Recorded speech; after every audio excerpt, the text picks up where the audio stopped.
Hi, welcome back to the Launch Point Leader Podcast. My name's Lori. And I'm Beau. And we're so excited to be back here another week to share with you a story a listener has written into us and give our perspectives on it.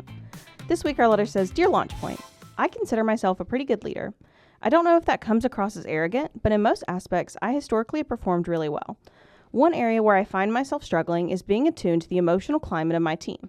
I know that emotional intelligence is crucial, but honestly, it's not something that comes naturally to me. I often find myself missing emotional cues or not fully recognizing when the morale of the team is dipping. It's frustrating because I want to be the kind of leader who understands and responds to my team's needs, not just the operational needs, but their emotional ones as well. Most of the time, by the time I notice something is off with the team, things are already heating up and becoming harder to solve than if I had noticed earlier. I'm trying to figure out how to improve in this area. How can leaders who aren't naturally emotionally intuitive become better at reading the room, so to speak? And once we do pick up the emotions, how do we manage them in a way that builds trust with them? I really appreciate your thoughts on this. I think emotional intelligence is one of the hardest but most important aspects of leadership, and I know I have a lot of room to grow in this area. I hate to think that this is holding me back, but it also doesn't feel like something I can just take one workshop and have it fixed magically.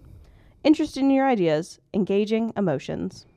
Yeah, I think this is a perfect conversation to have at this point in time, because I think as a leader, you can be really smart. You can be really technically smart. Mm-hmm. You can have all of those tools. And you can even be a pretty dynamic person that people want to follow and kind of this magnetic personality. But if you don't have emotional intelligence, then you're going to reach a point in which people won't follow you anymore because you're going to lose the influence that you may have once had or the lack of influence that you have over them. So it's a great letter. I think a couple of thoughts to start us off would just be the more complex the role and the more complex the business and the more complex the decision. So more complexity equals the need to have a higher level of emotional intelligence, because when you're dealing with more complex situations, whether that complexity is a greater number of people that those decisions affect, or if it's really a problem that you're trying to solve and it's a really difficult one, regardless of what the complexity is, it's going to have a greater impact. That decision is going to have a greater impact or a more intense impact over the set of people that you're making those decisions for or with. So emotional intelligence, incredibly important. And so I think the first thing that comes to my mind that this listener said was they are missing the cues, or that's what I wrote down, is they're not quite picking up and being able to read the room. Yeah, they feel like they're coming in a little too late. Yeah, and I think one of the things that I would ask this leader to consider is how often are you actually making yourself go into whatever this room is that you're trying to read, or whatever the situation might be. How often are you forcing yourself to do that? And do you have a really routine method by which that is the purpose of you visiting, or that is the purpose of your day, or that's on your agenda for the day, versus going to work, going to meetings, having the things that you need to do, and then catching this stuff on the back end. So I think if you're not purposeful with, hey, I'm going to go into this space today, and all I'm doing is evaluating how it feels. Yeah. Evaluating what I'm hearing, evaluating how I'm seeing people, and then take that feedback as cues for me on how I need to either, communicate a little bit differently, a little bit better. A lot of different ways you can go with this. Yeah. I mean, this could be multiple episodes, but that would be my first suggestion, would just be, obviously it's important, incredibly important, and it's going to hinder your leadership ability unless you get it. So the first suggestion, spend time just doing that. The second thing I would suggest is really think about walking in the shoes of the people that you are missing these cues on, and really understanding what their day-to-day is like, what the decisions that you're making, what kind of impact is that having on their day-to-day, their physical, their emotional well-being. What are you adding to them or taking away from them that they've really enjoyed or become used to in the job that they do that is not the job that you do? So walk a mile in their shoes. Spend some intentional time. I tell people a lot, I think you can do this one of two ways. One depending on your situation, you've either done the job that these folks are doing, so you really do know what it's like, or you have no idea the job that they do. I mean, the complexity of companies today is crazy. I mean, if you're leading multiple teams and one is, say, a software engineering team, right? And you have no experience in that. Well, you can't rely on walking in their shoes to relate to them or to have empathy towards them. So you've really got to spend some intentional time asking them questions and spending days with them to understand what it's like to work in that company in their position. Yeah. So those are just a couple of thoughts I would suggest to start with, because the goal here is empathy. Right. The goal is empathy, and once you understand what they're feeling and understand what their working conditions are, then you've really got to go back to this whole idea of your communication to them. And is every decision that you make, is it communicated not just through your language and through your lens, but are you articulating the why behind these decisions in a way that it absolutely directly reaches out to what they experience every single day? And the only way you can do that is by having been in their shoes and by having spent time just really intentionally reading the room and understanding what they go through on a daily basis. That's really good. So much when we talk about communication, I feel like people's minds go to volume of communication. We need to tell them multiple times, and even maybe in multiple different mediums, right? We're going to email it, we're going to say it in person, we're going to post it up. But I think that idea of making sure the communication content is really matched to what matters to them and engages to them, I think is really good. Well, it's like, you think you and I work together and have for a lot of years, and I've not always gotten it right. You haven't either. But if I told you, hey, Lori, we're making a pretty big change in this organization, and it is going to impact your area of the business that you lead. And that's all I tell you is like, hey, this is the change. And these are some of the reasons why. Thank you for getting on board with this for next month or next year. I mean, you kind of walk, I'm guessing. Sure. Well, let me ask you, how do you walk away from that?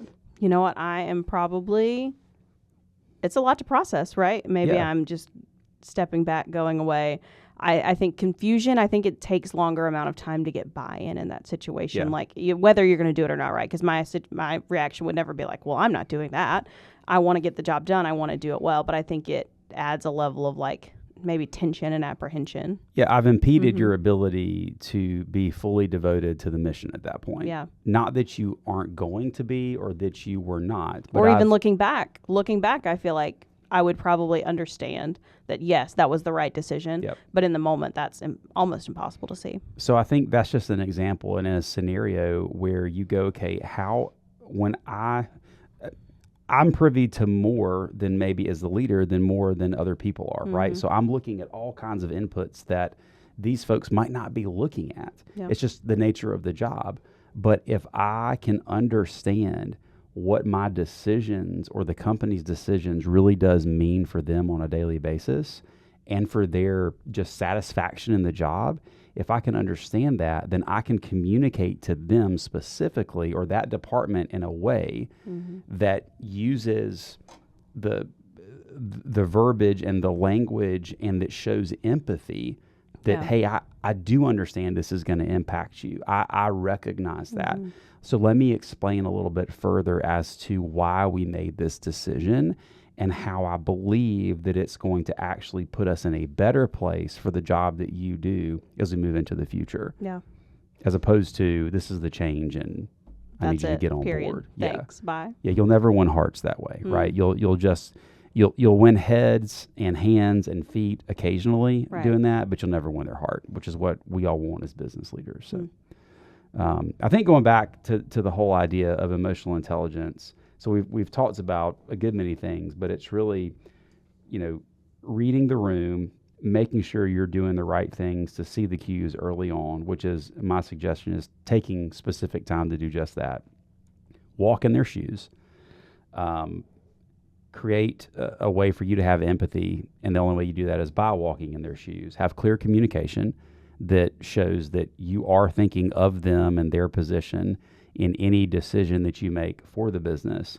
And then I think the last thing we've talked about before is having self-awareness as a leader on how you are coming across.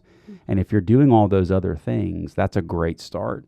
But just having the self-awareness to go, what's it like on the other side of me, I think is a huge component of emotional intelligence as well that we desperately need.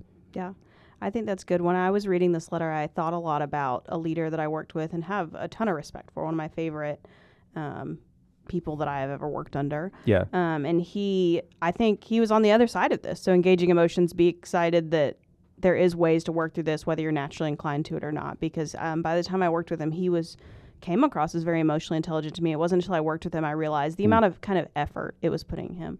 But one of the most interesting things about him is something he said that really started this journey for him is he bought a book of questions to ask your employees. And it was literally, that is the entire book. It is just questions to ask employees and people to get to know them more. Actually, a book I have to this day. He was getting rid of some books, and that's the one I wanted.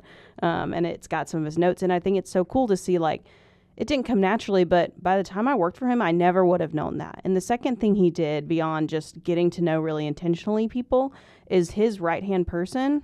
She was one of the most emotionally intelligent people I ever met. I think she was kind of his barometer in a lot of ways, and she was able to help provide that for them. So look for outside support as you're working in this too. I think you've probably got a member of your team that is picking up on these cues really early on, whether because they're in it the day to day or they're just more naturally attuned to that. I think that support can be really helpful too.